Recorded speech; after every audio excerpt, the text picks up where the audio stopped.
नमस्ते बिटिया, हमेशा खुश रहो बिटिया। I am Dr. Bharat Sharma, Assistant Professor, Department of Pathology, Faculty of Homeopathic Science, Jyoti Vidyapeeth, Women's University, Jaipur. Today's topic is pigments. Pigments, there are two broad categories of pigments, endogenous and exogenous. Endogenous pigments. Endogenous pigments are either normal constituents of cells or accumulated under special circumstances. Examples are melanin, alkaptouria, hematoprotein, hemoprotein derived pigments, and lipofuscin. Now, first is melanin.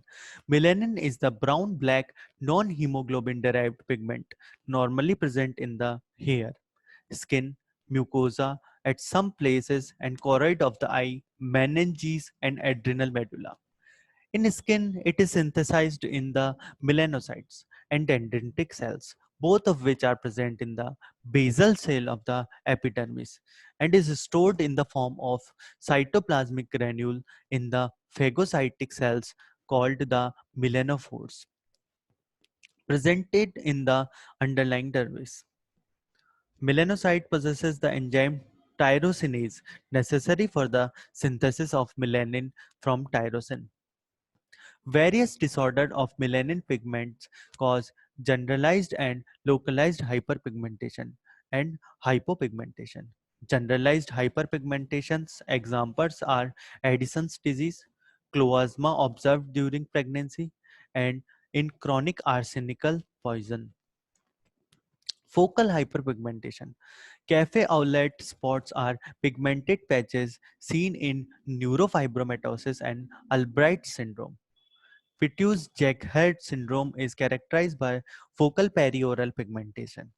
Melanosis coli is the pigmentation of mucosa of the colon, while melanotic tumors, both benign such as pigmented nevi and malignant such as melanoma, are associated with increased melanogenesis. Generalized hypopigmentation. Albinism is an extreme degree of generalized hypopigmentation in which tyrosinase enzyme is genetically defective and no melanin is formed in the melanocytes. Oculocutaneous albinos have no pigments in the skin and have blonde hair, poor vision, and severe photophobia. They are highly sensitive to sunlight. Chronic sun exposure may lead to precancerous lesion and squamous and basal cell cancers of the skin in such individuals. Now, fourth is localized hypopigmentation. Leukoderma, vitiligo, and acquired focal hypopigmentation can result from various causes such as leprosy, healing of wound, DLE, and radiation dermatitis. Hemoprotein derived pigments. These pigments are hemosiderin, acid hematine, bilirubin, and porphyrin. First is hemosiderin. Iron is stored in the tissue in two forms: ferritin, which is iron complex to apoferritin and can be identified by electron microscopy, and second is hemosiderin, which is formed by aggregates of ferritin and is identifiable by light microscopy as golden yellow to brown granular pigment, especially within the mononuclear phagocytes of the bone marrow, spleen, and liver, where breakdown of senescent red cells take place. Is ferric iron that can be demonstrated by Pearl's stain that produce Persian blue reaction. Excessive storage of hemosiderin occurs in condition when there is increased breakdown of red cells, systemic overload of iron. This is occurred due to primary idiopathic or hereditary hemochromatosis and secondary acquired cause such as in chronic hemolytic anemias. Examples are thalassemias, sideroblastic anemias, alcoholic cirrhosis, or multiple blood transfusion, etc. Localized hemocytosis, this develops whenever there is hemorrhage into the tissue. With lysis of red cells, hemoglobin is liberated, which is taken up by the macrophages, where it is degraded and stored as hemosiderin. A few examples are changing color of bruise or a black eye or brown induration of lungs. Now, generalized hemosiderosis. Systemic overload with iron may result in generalized hemosiderosis. Parenchymatous deposition occurs in parenchyma cell of the liver, pancreas, kidney, and heart. Reticuloendothelial deposition occur in the reticuloendothelial cells of the liver and spleen and bone marrow. Causes for generalized or systemic overload of iron may be as under. First is increased erythropoietic activity. In various forms of the chronic hemolytic anemias, there is excessive breakdown of hemoglobin and hence iron overload. The deposits of iron in these cases, termed as acquired hemosiderosis, are initially in reticuloendothelial tissue but may eventually affect the parenchymal cells of the organ. Second is excessive intestinal absorption of iron, a form of hemosiderosis in which there is excessive intestinal absorption of iron even when the intake is normal, is known as idiopathic or hereditary hemochromatosis. It is an autosomal dominant disease associated with much more deposit of iron than in case of acquired hemosiderosis. Excessive dietary intake of iron. Example of excessive iron intake is African iron overload, earlier called Bantu sidrosis, seen in black in South Africa.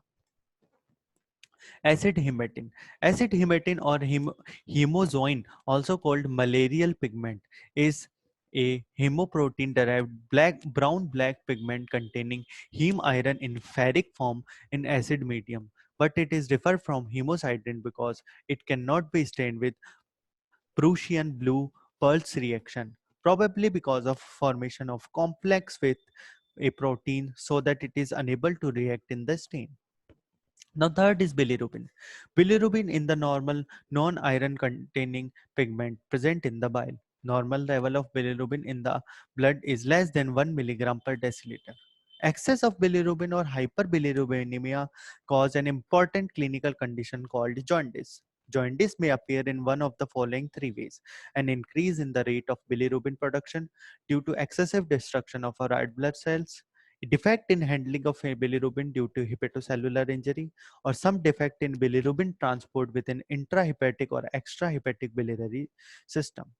Skin and sclera become distinctly yellow in infants. Rise in unconjugated bilirubin may produce toxic brain injury called kernicterus. Porphyrins. Porphyrins are normal pigments present in hemoglobin, myoglobin, and cytochrome. Porphyria refers to an uncommon disorder of inborn abnormalities of porphyrin metabolism. It results from genetic deficiency of one of the enzyme required for the synthesis of heme, resulting in excessive production of porphyrin. Its major type are erythropoietic porphyria. These have defective synthesis of heme in the red cell precursors in the bone marrow, and hepatic porphyria. These are more common and have a normal erythroid precursors but have a defect in synthesis of heme in the liver. Lipofuscin, wear and tear pigment. Lipofuscin or lipochrome is yellowish brown intracellular lipid pigment. Lipo means fat and fucus means brown. The pigment is often found in atrophied cell of old age and hence the name wear and tear pigment. It is seen in the myocardial fibers, hepatocytes, leading cells of the testes, and in neurons in senile dementia. Microscopical examination. The pigment is quartz golden brown granular and often accumulates in the central part of the cell around the nuclei. In the heart muscle, the changes is associated with worsening of the muscle and is commonly referred to as brown atrophy. By electron microscopy, lipofuscin appear as intralysosomal electron-dense granule in perinuclear location. Lipofuscin is an example of residual bodies. Now, second is exogenous pigment. Exogenous pigments are the pigments introduced into the body from outside, such as by inhalation, ingestion, and inoculation. Inhaled pigments. The lung of the most individuals, especially of those living in urban areas due to atmospheric pollutants and of smokers, shows a large number of inhaled pigments material. The most commonly inhaled substances are carbon and coal dust. Others are silica or stone dust, iron or iron oxides, asbestos, and various other organic substances. These substances may produce occupational lung disease called pneumoconiosis. Ingested pigments. Argyria is chronic ingestion of silver compound. Chronic lead poisoning may produce the characteristic blue lines on the teeth at the gum line. Melanosis coli result from prolonged ingestion of certain ticks, and caratinemia is the yellowish red coloration of the skin caused by excessive ingestion of carrots which contain carotene. Now, injected pigment or tattooing. Pigments like India ink, Cinnabar, and carbon are introduced into the dermis in the process of tattooing, where the pigment is taken up by the macrophages and lies permanently in the connective tissue. This session is powered by Digital Version 2.0, Jyoti Vidyapeeth Women's University. I hope you all enjoy this session. If you have any query, please mention it in comment box. Thank you.